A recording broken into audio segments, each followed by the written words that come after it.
Yes, FBI Director Christopher Wray was at Davos 2023, and he says, and I quote, "The level of collaboration between the private sector and the government, especially the FBI, has made significant strides," end of quote. Yeah, let me just repeat that. The level of collaboration between the private sector and the government, stakeholder capitalism, corporatism, merging the government with corporations, fascism. And I think the sophistication of the private sector is improving, and particularly important, the level of collaboration between the private sector and the government, especially the FBI, has, I think, made significant strides. Pretty much every technology we could talk about today, we see both great opportunity but great dangers in the wrong hand. Anyway, he also stated that the FBI's main concern is about technology getting into who they determine are the wrong hands. Yes, the FBI director is openly bragging at the corrupt World Economic Forum about how much the FBI partners with big tech to censor free speech of Americans. So apparently the Twitter files did not scare them. The FBI seems quite proud of its tyranny, end of quote. And yes, I could not agree more. So, as I said, the collaboration between the private sector and the government, this is corporatism. This is the face of fascism. And no, I'm not talking about the social media kind, where if you disagree with someone politically, well, they label you a fascist. No, I mean real fascism. It's pretty textbook. The merging of government and corporations tied to their tyrannical authoritarian social mandates. Well, what else would you call this, huh? Exactly. You would call it fascism because that's exactly what it is. Although we've talked about this before, we can have arguments over semantics, but I think it's going to techno-fascism, some kind of fascist technocracy. Now, there are lots of people talking about FBI Director Christopher Wray's comments about their agency's partnership with the private sector. As it relates to their modern FBI activity. Being a Gestapo for the establishment, basically. However, he talked about something else that we've talked about many times. Specifically, we talked about it in relation to a company called Palantir. Yes, that is the Peter Thiel company that works on pre-crime initiatives. Yeah, Minority Report style policing. Dystopia at its best. So the FBI is a criminal investigative agency, meaning that a crime is committed and the FBI mission is to investigate it, solve it, and bring the information to the Justice Department for prosecution. At the very least, that used to be the role of the FBI. However, not so much anymore. However, we should note that the FBI director's remarks, every element of the FBI mission is framed around quote-unquote prevention of criminal activity, or what is commonly known as pre-crime. Yes, preventing crimes before they happen. Now, this is where things get really, dark, I guess. So in the era following the 9/11 attacks, there was public outcry around the issue of quote-unquote how and why did law enforcement, specifically the FBI, not prevent the attack. In just about every conversation following the attacks of 9/11, every framework has been about how to prevent an attack. And this is how it all started. So the bullshit 9/11 Commission itself was focused on learning lessons from the attack. Thereby, the direct and implicit message was to construct systems to prevent another attack from happening. Essentially to move the FBI from a reactive footing in the aftermath of a crime to a proactive footing to prevent crime. So we do have to realize that when the fundamental mission of an investigative agency changes from investigating the aftermath of criminal activity to the prevention of criminal activity, well, when that's the case, we as a society open ourselves up to having severe restrictions on our liberty. After all, just about everything we now see as an infringement on our freedoms is just a form of proactive action by the government.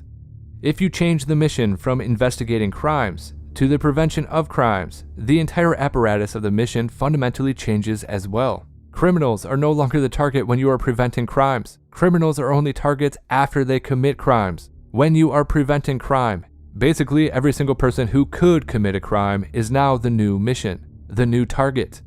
So basically everyone, regardless of their connection to or association with criminal activity, is now a potential criminal, a potential target.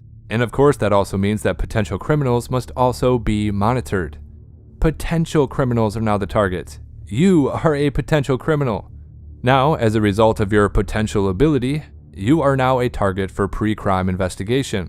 Now, of course, that also means that within the process of this pre-crime investigation, your archaic views of freedom and liberty must be dispatched. So as we all know, the Office of the Director of National Intelligence was created to turn their war on terror internally to the domestic population. Yes, every single American is now a potential domestic terrorist. Thus, you see FBI Director Christopher Wray sitting on a stage and openly admitting that the FBI partnership with the private sector are key to the mission, a mission of pre-crime targeting. So, are you starting to see how this is going to go? As soon as the FBI changes from investigating the aftermath of a crime committed to intercepting the potential criminal conduct, well, things get very, very murky, sketchy, and weird. When the FBI is investigating crimes, you have rights. When the FBI is preventing crimes, those rights, well, they just get in the way. I mean, come on, our entire legal system is structured around criminal accountability. An event takes place, and we hold the criminal accountable. Well, that used to be the case, not so much since George Soros got in the way. But yeah, so judges, lawyers, courts, systems, processes, protections, rights of the accused, the Fourth Amendment, the Fifth Amendment. Hundreds of years of rules and regulations within a criminal justice system are just going to be thrown out. We do not have a pre-crime justice system. The current FBI mission is pre-crime enforcement. Just think about the ramifications. It shouldn't be hard because we are living them. The FBI is basically the Stasi, the Gestapo for the establishment now, and it's only going to get worse. So, do you want to know how the pre-crime initiative will be monitored? Well, it's going to be with smart headbands, hats, earbuds, headphones, quantum dot tattoos. Your location, biometrics, inclinations, emotional state. Yes, your very thoughts can now be read by outside parties. What could possibly go wrong? Well, pretty much everything. And it will go wrong. This is a developmental system made by MC10. And it has an antenna and some sensors embedded in it. And what we plan to do is work with them to advance a tattoo that could be used for authentication. Now, it may be true that 10 to 20-year-olds don't want to wear a watch on their wrist, but you can be sure that they'll be far more interested in wearing an electronic tattoo, if only to piss off their parents. Right? And that's something that you wear, but you could also imagine including authentication in just your daily habits. So I take a vitamin every morning. What if I could take vitamin authentication? What? Vitamin authentication. Look, I have one right here. Well, here, I'll let you hold it. Would you like to hold it? I'll hold it. Okay. So this... You guys see it? This pill has a small chip inside of it with a switch. It also has what amounts to an inside-out potato battery. When you swallow it, the acids in your stomach serve as the electrolyte, and they power it up, and the switch goes on and off.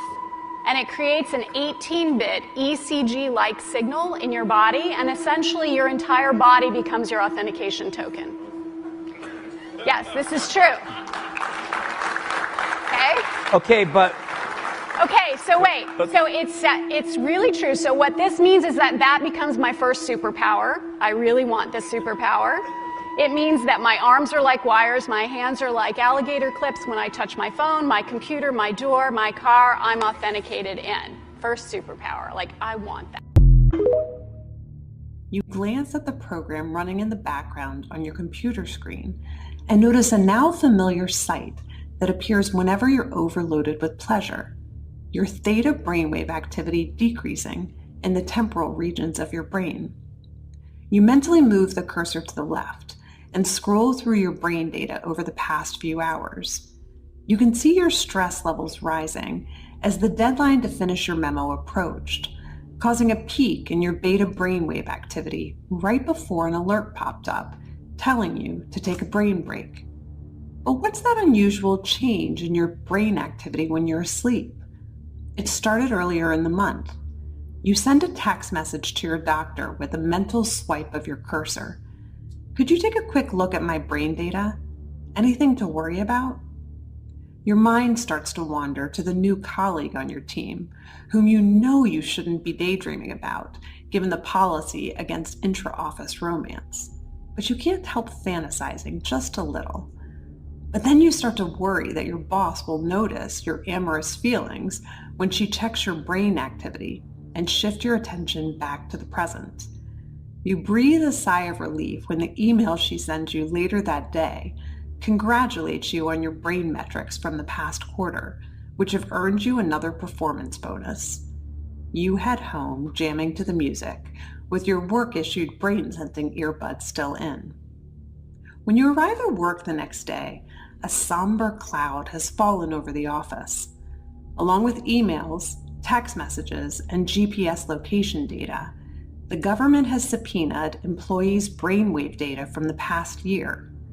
They have compelling evidence that one of your coworkers has committed massive wire fraud. Now, they're looking for his co-conspirators. You discover they are looking for synchronized brain activity between your coworker and the people he has been working with. While you know you're innocent of any crime, you've been secretly working with him on a new startup venture. Shaking, you remove your earbuds. You may be surprised to learn that it's a future that has already arrived. Everything in that video that you just saw is based on technology that is already here today. Artificial intelligence has enabled advances in decoding brain activity in ways that we never before thought possible. You've heard a lot about AI over the past few years. Here at Davos, it's been the talk of the hour. But I want to talk about it in a different way, which is the ability to decode brainwave activity. After all, what you think, what you feel, it's all just data. Data that in large patterns can be decoded using artificial intelligence. Consider this, the average person thinks thousands of thoughts each day. As a thought takes form, like a math calculation, you're happy, you're tired, you're hungry, you're elated. Neurons are firing in your brain, emitting tiny electrical discharges. As a particular thought takes form, hundreds of thousands of neurons fire in characteristic patterns that can be decoded with EEG, or electroencephalography, and AI-powered devices. In fact, what you're seeing here is my brain activity while I'm wearing a simple device like the one on the right. We're not talking about implanted devices of the future. I'm talking about wearable devices that are like Fitbits for your brain. But she says, and I quote, "It's like a Fitbit for your brain." Yeah, a Fitbit for your brain. No big deal, right? They also say that they can read your facial expressions and read your thoughts. So, let me ask you, do you trust the FBI? Do you trust intel agencies? Do you trust various world governments with that tech? If you do, then I don't know what to tell you. Good luck.